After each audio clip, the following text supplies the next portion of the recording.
Ayun na po. At bunutin na yung pangatlong bakal guys. Ayun yung I-beam.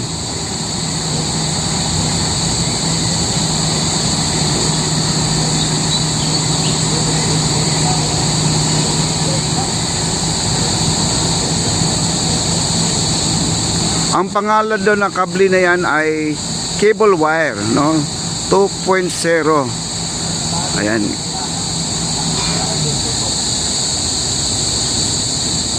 Ayan. Ang taas yan guys, oh. Naka-close up po tayo. Kalayo yan, oh.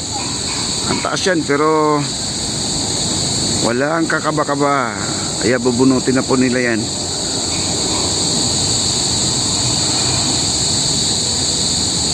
Bilis lang siya magtrabaho guys, no?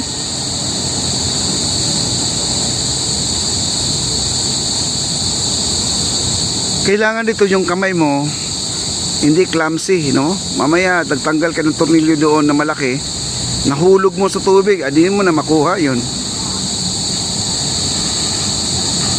Ngayon bababa na lang po yung ano dyan, yung nagtali.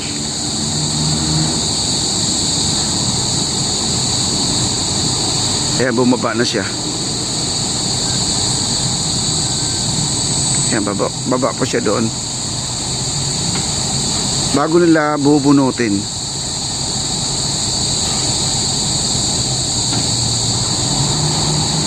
Ayan, nakababa na. Ngayon bubunutin na po nila yan.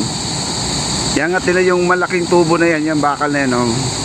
Yung kalawang nandyan.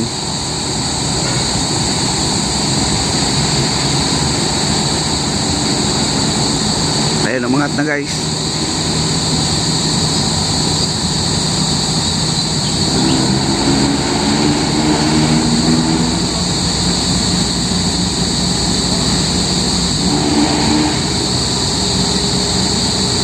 Yan, bubunutin na nila. Ayun na. Alauna. Alas 2. Alas 3. Ayan na. Aangat na guys. Ayan o. Umangat na o.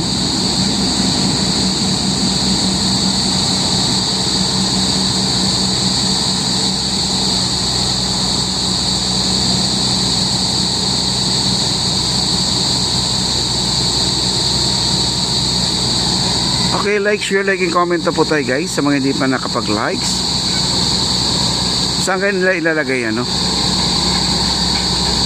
Ay, nandito na, oh.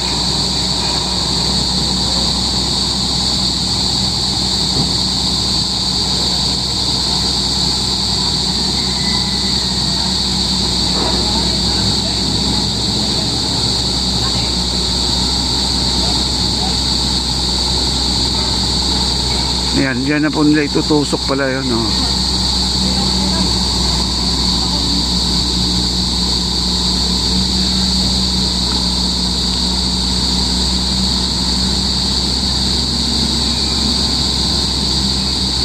Ayan, oh. Ayan, oh. Dyan pala ilalagay.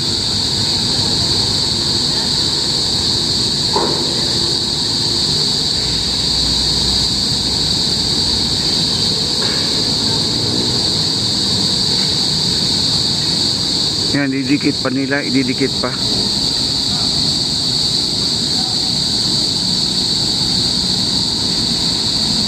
Tapos i-welding naman nila yan.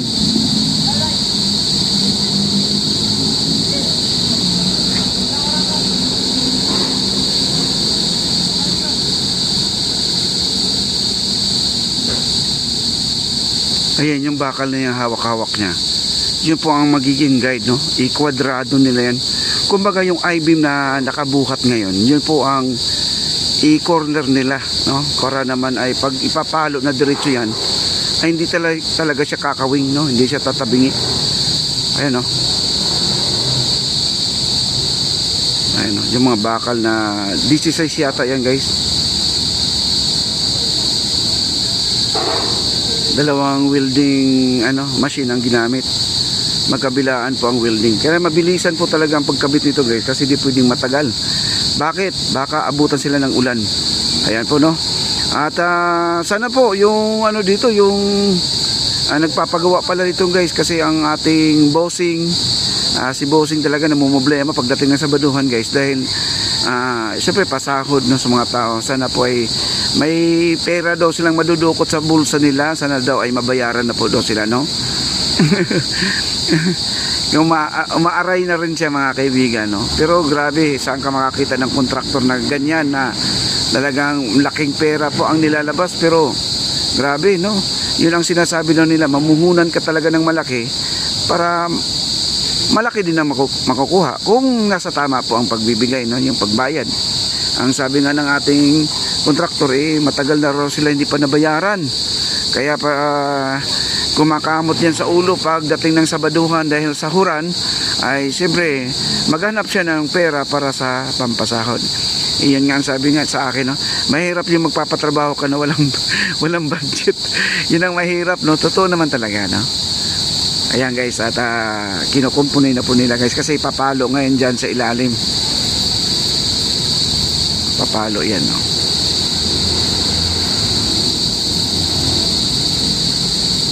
Sana po daw ay mabayaran na po sila, yun na.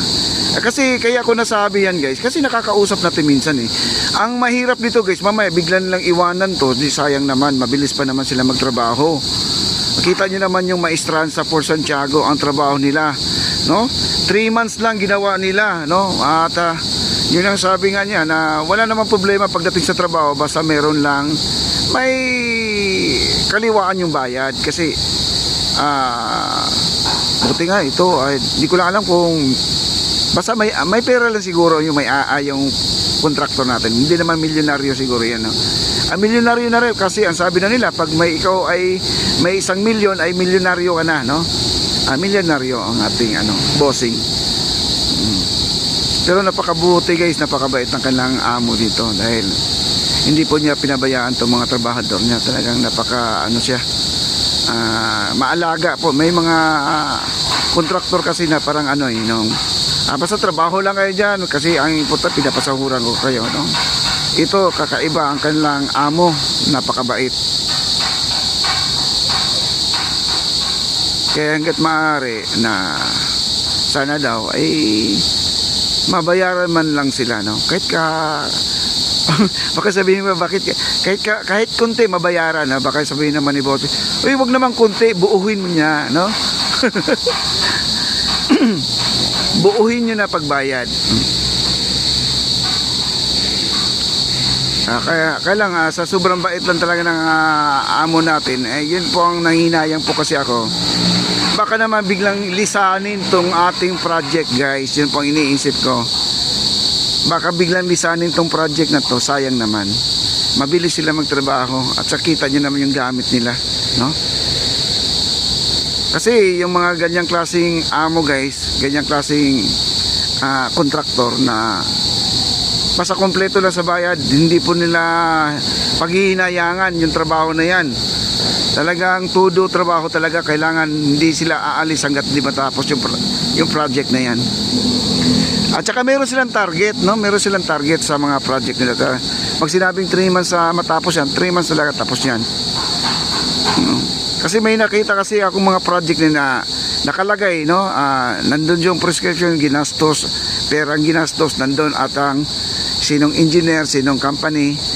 Tapos mayroon silang target na buwan na yan ay matatapos. Marami po ako nakikita ganyan na hindi naman po natatapos, di ba?